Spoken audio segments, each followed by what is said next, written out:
Okay, today we're going to do the review exercise 4. Mm, there are 10 questions actually here, but I'm not going to ask you guys to do all of them. So we can do number 1.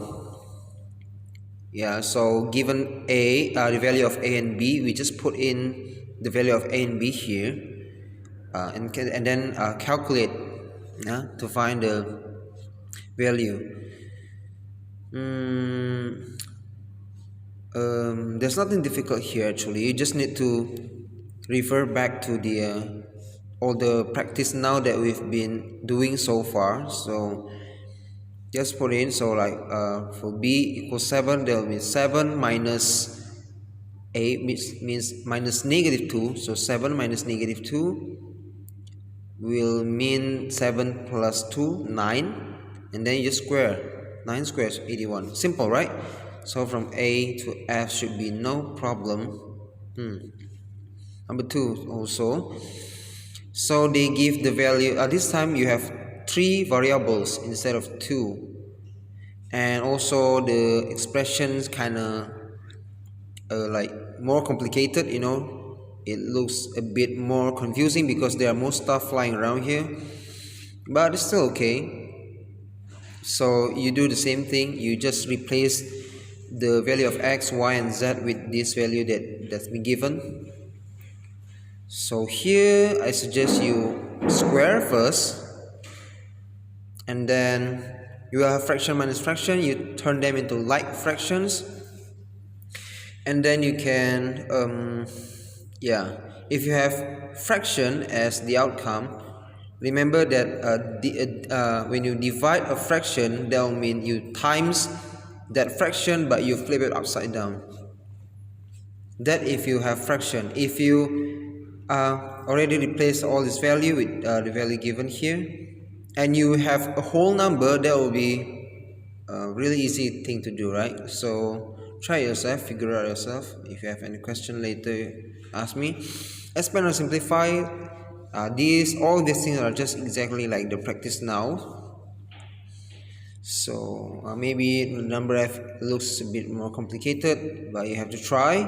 So this is just for practicing. Number 4 also, the same thing, just some of them looks more difficult. And for number 5, just factorizing, simple. So for number 4F here, you just multiply out the bracket first. This one become 4x minus 20, this one becomes 5x minus 5y, right?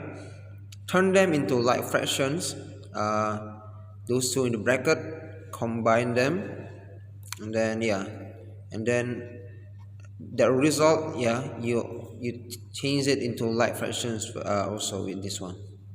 So you plus this first, and then you have this minus this, right? Because you need to finish this to solve what's inside the bracket first, right?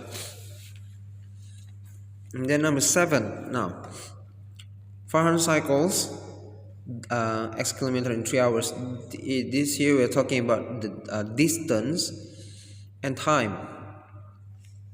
If it maintains the same average speed and also speed, so distance, time and speed, how far can it cycle in y minutes? So how far can it cycle?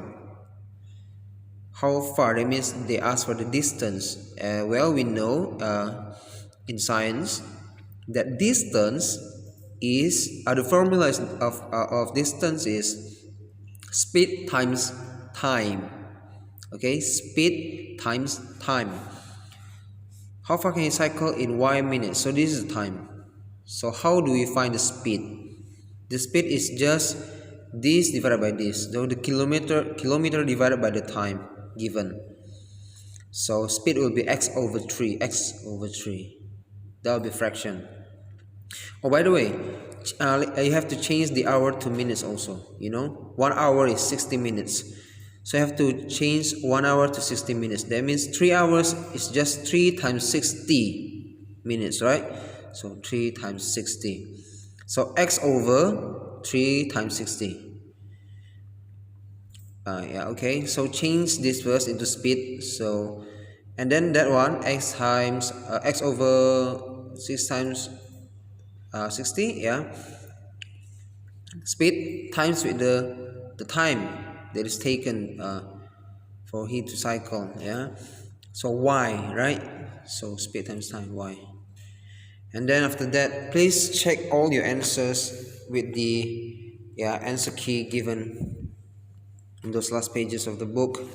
Look for the review exercise 4. So if you see all this time, if you never check your answer with the answer key, now is the time for you to start to get used to check your answer with the answer key. So moreover with this one, make sure you have you get the same answer as the answer key. Okay, so that's it for review exercise 4.